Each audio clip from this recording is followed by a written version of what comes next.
Hello learners, कैसे हैं आप सभी लोग। इसी उम्मीद में कि आप सभी स्वस्थ होंगे, अपने जीवन में मस्त होंगे। चलिए शुरू करते हैं आज का टॉपिक। तो आज का टॉपिक शुरू करने से पहले मैं आपको बता दूं कि हम कवर कर रहे थे physico chemical properties in relation to biological action, ठीक है, जो कि ऑब्वियसली मेडिसिनल केमिस्ट्री फर्स्ट का टॉपिक है। इसमें हमने 3 physico chemical properties already cover कर ली है, जो कि है आयनाइजेशन, सॉल्युबिलिटी और पार्टीशन कोफिशिएंट। ठीक है, अभी कई और हमें कवर करनी है। तो आज और अभी जो हम कवर करने जा रहे हैं, सबसे पहले हाइड्रोजन बॉन्डिंग, इसके बाद हम प्रोटीन बाइंडिंग और बाकी सारी एक्टिविटीज कवर करेंगे। ठीक है, तो हाइड्रोजन बॉन्डिंग एक ऐसी फिजिको केमिकल प्रॉपर्टी है जो कि बहुत मेजर रोल प्ले करती है आपके किसी भी ड्रग के बायोलॉजिकल एक्टिविटी के लिए। ठीक है, वो कैसे करती है, क्या करती है, वैसे आपको आइडिया ऑलरेडी होगा हाइड्रोजन बॉन्डिंग का, लेकिन फिर भी मैं एक आपको ब्रीफ रिव्यू देके फिर स्टार्ट करूंगी आगे कि हाइड्रोजन बॉन्डिंग कैसे आपकी ड्रग की बायोलॉजिकल एक्टिविटी को इफेक्ट करती है। ठीक है, तो सबसे पहले देखिए हाइड्रोजन बॉन्डिंग होता क्या है। देखिए हाइड्रोजन बॉन्डिंग कैसे मॉलिक्यूल्स में होती है, हाइड्रोजन बॉन्डिंग होती क्या है। पहले तो मैं आपको सबसे पहले बता दूं, ये जो बॉन्डिंग वर्ड लिखा है एक्चुअली में ट्रू बॉन्डिंग नहीं होती है, ये थोड़ी सी मिसवर्डिंग है, लेकिन ये ऐसे ही नाम से पढ़ा जाता है, जाना जाता है। ये बेसिकली एक वीक इंटरमॉलिक्यूलर या इंट्रामॉलिक्यूलर फोर्स ऑफ अट्रैक्शन होता है, सिर्फ बॉन्ड नहीं होता है। ठीक है, it is just a force of attraction, जैसे वैंडरवाल्स फोर्स हुआ, हाइड्रोजन बॉन्डिंग हुई, या आपके हाइड्रोफोबिक इंटरैक्शंस हुए। ठीक है, अब इसमें होता क्या है बेसिकली, स्पेसिफिकली हाइड्रोजन बॉन्डिंग में क्या होता है, अभी हम बात वैंडरवाल फोर्स की नहीं कर रहे, हाइड्रोफोबिक इंटरैक्शन की नहीं कर रहे, एक तरीके के फोर्स ऑफ अट्रैक्शन की ही कर रहे हैं, जो कि हाइड्रोजन बॉन्डिंग है।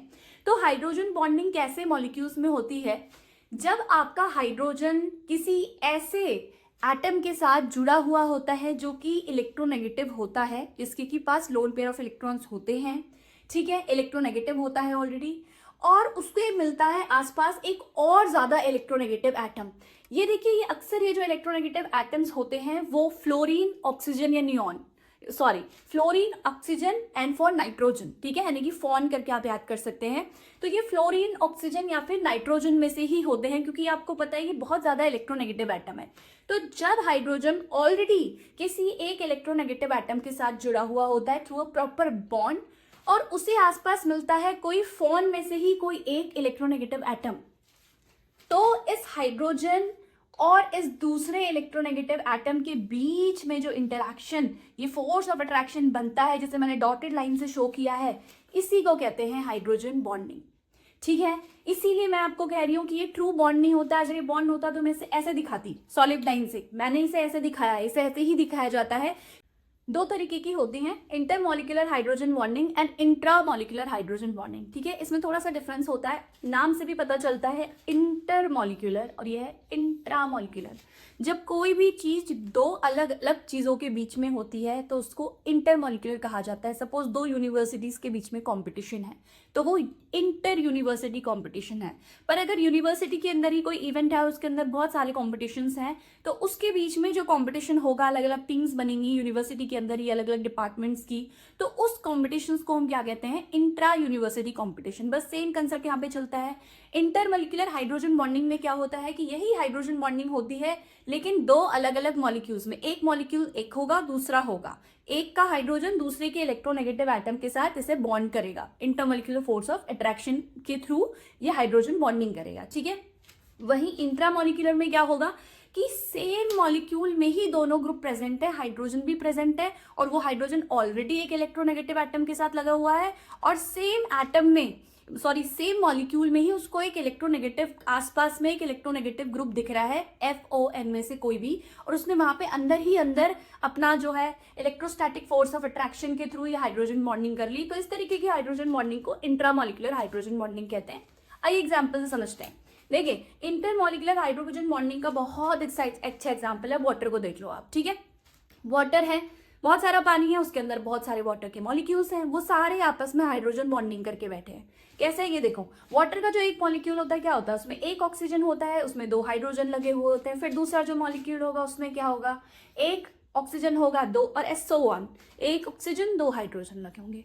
तो देखिए, हर एक हाइड्रोजन को अपने आसपास में ही ये ऑलरेडी हाइड्रोजन एक इलेक्ट्रोनेगेटिव एटम के साथ जुड़ा हुआ है, उसके अलावा उसको दूसरे मॉलिक्यूल में इलेक्ट्रोनेगेटिव एटम ऑलरेडी दिख रहा है, तो ये जो बना वो क्या है, आपकी एच बॉन्डिंग।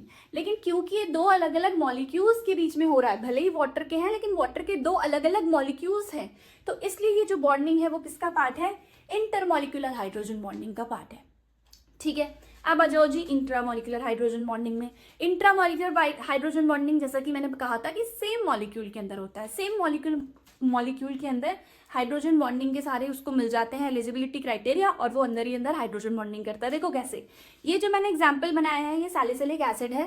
सैलिसिलिक एसिड का देखो स्ट्रक्चर ऐसा होता है कि ये बेंजीन रिंग लगी होती है, यहाँ पे आपका C double bond OH group लगा हुआ है और यहाँ पे आपका हाइड्रोक्सिल ग्रुप OH लगा हुआ है। ठीक है, तो देखो ये हाइड्रोजन ऑलरेडी एक इलेक्ट्रोनेगेटिव एटम के साथ जुड़ा हुआ है, एक क्राइटेरिया पूरा हो गया।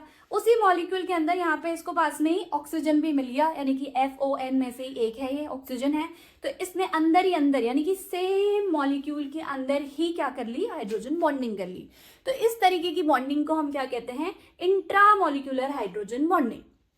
ठीक है, तो अभी तक आपको समझ में आ गई होगी कि हाइड्रोजन बॉन्डिंग क्या होती है, ये कितने तरीके की होती है, इसके क्या एग्जांपल्स भी एक दो मैं बता देती हूँ। इंटरमॉलिक्यूलर जैसे वाटर मैंने बना के दिखाया, इथेनॉल। ठीक है, इंट्रामॉलिक्यूलर में ये बनाया सैलिसिलिक एसिड, नाइट्रोफेनॉल, जो मैं दूसरे नाम बोल रही हूँ उसको आप खुद देख लो कि होती है कि नहीं होती है, आपको पता चलेगा। ठीक है, तो ये था कि हाइड्रोजन बॉन्डिंग क्या होती है, कितने तरह की ये होती है जी। ठीक है, अब इतना जान के हमें क्या मिला, हमें तो ये पढ़ना है ना कि हाइड्रोजन बॉन्डिंग का क्या रोल है ड्रग की बायोलॉजिकल एक्टिविटी में। हमें सारा लेना देना पूरी हमारी ड्रग से है। ठीक है, तो देखिए जब भी हाइड्रोजन बॉन्डिंग होती है, पहले इंटरमॉलिक्यूलर क्या करती है और इंट्रामॉलिक्यूलर क्या करती है ये देखते हैं। कभी कभी हमें इंटरमॉलिक्यूलर काम आती है, कभी कभी हमें इंट्रामॉलिक्यूलर काम आती है ड्रग्स को। ठीक है, देखिए इंटरमॉलिक्यूलर हाइड्रोजन बॉन्डिंग जब भी होगी आपको पता है बॉइलिंग पॉइंट इंक्रीज हो जाएगा। ये देख रहे हो, ये आपस में hydrogen bonding in through molecules जुड़ गए हैं आपस में। ठीक है, तो एक तो बॉइलिंग पॉइंट इंक्रीज हो जाएगा, आपका मेल्टिंग पॉइंट इंक्रीज हो जाएगा। उसके अलावा देखो हाइड्रोजन बॉन्डिंग के थ्रू जो आपका मॉलिक्यूल है वो ज्यादा सॉल्युबिलिटी, उसकी जो सॉल्युबिलिटी होती है वो इंक्रीज हो जाती है। जब जब हाइड्रोजन बॉन्डिंग होगी तब तब आपकी सॉल्युबिलिटी इंक्रीज हो जाएगी। ठीक है, उसके अलावा अब आ जाओ ये मैंने बात की आपसे इंटरमॉलिक्यूलर हाइड्रोजन बॉन्डिंग की। ठीक है, कि भाई आपकी वाटर सॉल्युबिलिटी बढ़ जाती है, यानी कि सॉल्युबिलिटी बढ़ जाती है, स्पेशली वाटर सॉल्युबिलिटी बढ़ जाती है। ठीक है, बॉइलिंग पॉइंट बढ़ जाता है, मेल्टिंग पॉइंट बढ़ जाता है, इसमें से हमारा काम का है कि सॉल्युबिलिटी बढ़ जाती है ड्रग की। ओके, अब आ जाओ इंट्रामॉलिक्यूलर में। इंट्रामॉलिक्यूलर में क्योंकि बॉन्डिंग तो उसी तरीके की हो रही है लेकिन सेम कंपाउंड के अंदर हो रही है, इसलिए बॉइलिंग पॉइंट इंक्रीज ना होके डिक्रीज हो जाता है, मेल्टिंग पॉइंट भी आपका डिक्रीज हो जाता है वो, लेकिन जो इस कंपाउंड की मेम्ब्रेन परमिबिलिटी है, ठीक है, वो बढ़ जाती है। इस वाले में मेम्ब्रेन परमिबिलिटी आपकी घट जाती है, जबकि इसमें मेम्ब्रेन परमिबिलिटी आपकी इंक्रीज होती है। ठीक है, इंटरमॉलिक्यूलर अगर हाइड्रोजन बॉन्डिंग हुई है तो उससे सॉल्युबिलिटी जो डेफिनेटली बढ़ेगी, लेकिन जो आपकी मेम्ब्रेन्स को क्रॉस करने की पावर है मॉलिक्यूल की वो रिड्यूस हो जाएगी। जबकि इंट्रामॉलिक्यूलर में जो मेम्ब्रेन को क्रॉस करने की परमिबिलिटी, जो एबिलिटी होती है मॉलिक्यूल्स की, मेम्ब्रेन परमिबिलिटी, वो आपकी इंक्रीज होती है। ठीक है, तो ये डिफरेंस है जी। तो कई जगह आपको देखा जाए सॉल्युबिलिटी हमें बढ़ानी है तो इंटरमॉलिक्यूलर हाइड्रोजन बॉन्डिंग हम चाहेंगे, और अगर हमें मेम्ब्रेन परमेबिलिटी बढ़ानी है तो मैं क्या चाहूंगी कि भाई मेरी इंट्रामॉलिक्यूलर हाइड्रोजन बॉन्डिंग हो। ठीक है, तो ये था इंपॉर्टेंस ड्रग्स का। अब ये कहाँ कहाँ काम आता है वो तो आपको पता चल गया है। सॉल्युबिलिटी बढ़ानी हो, मेम्ब्रेन परमेबिलिटी बढ़ानी हो, दूसरा प्रोटीन्स के साथ बाइंडिंग अगर करवानी है, मुझे ड्रग्स की बाइंडिंग प्रोटीन्स के साथ करवानी है। कब करवानी पड़ती है, जब ड्रग्स ब्लड के साथ ट्रैवल कर रहे होते हैं। ब्लड में होता है भर के प्लाज्मा, आपको पता है, प्लाज्मा में होते हैं प्रोटीन्स। ठीक है, उन प्रोटीन्स के साथ ड्रग बाइंड करेगी अच्छे से तो अच्छे से ट्रैवल कर पाएगी। तो वहां पर भी जो बाइंडिंग होती है वो कौन सी होती है, मोस्टली इंटरमॉलिक्यूलर हाइड्रोजन बॉन्डिंग होती है। तो प्रोटीन बाइंडिंग जब हमें ड्रग की करानी है या ड्रग्स को करनी होती है तो भी आपकी हाइड्रोजन बॉन्डिंग बड़ी इंपॉर्टेंट हो जाती है। ठीक है, तो ये थे रोल कुछ की सेल परमेबिलिटी बढ़ानी है, मेम्ब्रेन परमेबिलिटी बढ़ानी है, सॉल्युबिलिटी बढ़ानी है, या फिर मुझे प्रोटीन बाइंडिंग बढ़ानी है। तो ड्रग्स अगर हाइड्रोजन बॉन्डिंग करेंगी तो बहुत अच्छा होगा। अभी एक और रह गया जो बहुत इंपॉर्टेंट रोल है हाइड्रोजन बॉन्डिंग का, वो है रिसेप्टर के साथ बाइंडिंग। हाँ जी, ऐसी ड्रग्स जो रिसेप्टर के साथ इजीली बाइंड कर पाती हैं, या ऐसे रिसेप्टर्स जो हाइड्रोजन बॉन्डिंग शो कर सकते हैं या रिसेप्टर्स तो देखो बॉडी के अंदर है, वो हम कन्वर्ट कर ही नहीं सकते, उनके चेंज नहीं कर सकते स्ट्रक्चर। ड्रग को ऐसा बना के भेज सकते हैं कि वो रिसेप्टर के पास जाए और हाइड्रोजन बॉन्डिंग करे। तो जो ड्रग्स हाइड्रोजन बॉन्डिंग करती है रिसेप्टर के साथ, वो अच्छी एक्टिविटी शो करती है। अब ऐसा क्यों? हाइड्रोजन बॉन्डिंग में ऐसा क्या नया? कोई और बॉन्ड बना ले, है ना? ये तो है भी वीक फोर्स ऑफ अट्रैक्शन। देखिए इसलिए इंपॉर्टेंट है क्योंकि जो आपके रिसेप्टर्स होते हैं वो होते हैं प्रोटीन्स।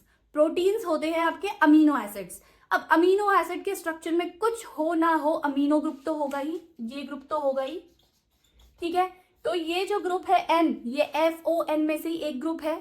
अगर मैं इसमें कुछ अपने ड्रग में स्ट्रक्चर बना के भेजती हूँ, हाइड्रोजन उसमें है, तो वो यहाँ पे नाइट्रोजन के साथ, इलेक्ट्रोनेगेटिव एटम के साथ हाइड्रोजन बॉन्ड बना सकता है। तो इसलिए बहुत सारे रिसेप्टर्स जो हैं वो हाइड्रोजन बॉन्डिंग को फेवर करते हैं रिसेप्टर ड्रग इंटरेक्शन के लिए। तो हाइड्रोजन बॉन्डिंग आपके रिसेप्टर के साथ इंटरेक्शन करने के लिए भी हो जाती है इंपॉर्टेंट, सॉल्युबिलिटी के लिए होती है बहुत इंपॉर्टेंट, उसके अलावा मेम्ब्रेन परमेबिलिटी के लिए भी इंपॉर्टेंट होती है, ठीक है? तो ये थी इंपॉर्टेंस आपकी हाइड्रोजन बॉन्डिंग की in relation to biological action. लेकिन जरूरत से ज्यादा ऐसा मॉलिक्यूल नहीं होना चाहिए कि वो जरूरत से ज्यादा हाइड्रोजन बॉन्डिंग दिखाए। अब ऐसा क्यों? देखो जरूरत से ज्यादा तो ड्रग में कुछ भी होगा तो इट इज नॉट गुड। तो ऐसे ही हाइड्रोजन बॉन्डिंग के साथ भी है। ऐसा नहीं कि हमने ऐसे ग्रुप लगा के भेजे ड्रग के, या ड्रग को ऐसा बनाया कि जी हाइड्रोजन बॉन्डिंग तो बहुत अच्छी होती है तो वो बहुत हाइड्रोजन बॉन्डिंग कर दे। उससे क्या होगा? हाइड्रोजन बॉन्डिंग बहुत करेगा तो सॉल्युबिलिटी तो बहुत बढ़ जाएगी। लेकिन जब सॉल्युबिलिटी बहुत ज्यादा बढ़ जाएगी और सिर्फ ये वाली बॉन्डिंग होगी इंटरमॉलिक्यूलर, सॉल्युबिलिटी तो बढ़ेगी लेकिन फिर वहां पे मेम्ब्रेन परमेबिलिटी आपकी घट जाएगी। अब ड्रग डिसॉल्व तो बहुत अच्छे से हो रही है लेकिन आपके मेम्ब्रेन्स को क्रॉस नहीं कर पा रही है। अगर सेल मेम्ब्रेन क्रॉस नहीं करेगी तो बायोअवेलेबिलिटी हो जाएगी रिड्यूस, ठीक है? तो अगर ज्यादा हाइड्रोजन बॉन्डिंग होगी तो वो भी प्रॉब्लम क्रिएट करती है। क्यों? क्योंकि वो फिर आपकी बायोअवेलेबिलिटी डिक्रीज कर देगी ड्रग की। ड्रग उतनी पहुंच ही नहीं पाएगी ब्लड में जितना कि पहुंचना चाहिए, ठीक है? तो पूरा फंडा ये हुआ कि हाइड्रोजन बॉन्डिंग एक इंपॉर्टेंट कॉन्सेप्ट है हमारे बायोलॉजिकल एक्टिविटी के लिए, ड्रग के लिए, लेकिन एक ऑप्टिमम हाइड्रोजन बॉन्डिंग ही हो। ना ड्रग ऐसी हो जो बहुत ज्यादा हाइड्रोजन बॉन्डिंग शो कर दे और ना ऐसी हो कि कम हाइड्रोजन बॉन्डिंग शो करे, क्योंकि मैंने आपको बता दिया कि ज्यादा से क्या हो सकता है और कम से क्या होगा, ठीक है? या नहीं होगी तो क्या होगा, ठीक है? तो ये इंपॉर्टेंस थी और ये कॉन्सेप्ट था आपका हाइड्रोजन बॉन्डिंग का कि कैसे हाइड्रोजन बॉन्डिंग का रोल होता है किसी भी ड्रग में की बायोलॉजिकल एक्टिविटी में, ठीक है? तो नेक्स्ट वीडियो लेक्चर में हम कवर करेंगे बाकी की physico chemical properties in relation to biological action, जो कि है प्रोटीन बाइंडिंग, चिलेशन, अभी काफी सारी बची हुई हैं, ज्योमेट्रिकल आइसोमेरिज्म, ऑप्टिकल आइसोमेरिज्म, बायोस्टेरिज्म एक्सेट्रा, ठीक है? तो वो हम बाकी के नेक्स्ट वीडियो में कवर करेंगे। मैं आपको साथ ही साथ ये बता देना चाहती हूँ, जैसा मैं हर बार आपको बताती हूँ, कि आप नोट्स के लिए बिल्कुल भी चिंता मत करें। जो भी मैं आपको यहाँ पे पढ़ा रही हूँ आप सिर्फ उसको फोकस करके पढ़ें। रिलेटेड नोट्स एक्सपैंडेड फॉर्म में in very simple language with all the important question जो कि एग्जाम में पूछे जाते हैं, प्लस जीपैट ओरिएंटेड एमसीक्यूज। हर एक टॉपिक के 20 से लेकर लगभग 30 तक आपको एमसीक्यूज मिल जाएंगे। उसके लिए आप चेक करेंगे डिस्क्रिप्शन बॉक्स, वहां पे आपको लिंक में सारे नोट्स मिल जाएंगे, ठीक है? तो आज इसी के साथ ये वीडियो यहीं पे समाप्त करते हैं। आशा है कि आपको वीडियो पसंद आई होगी। अगर ऐसा है तो वीडियो को करें लाइक, चैनल को करें सब्सक्राइब। Thank you.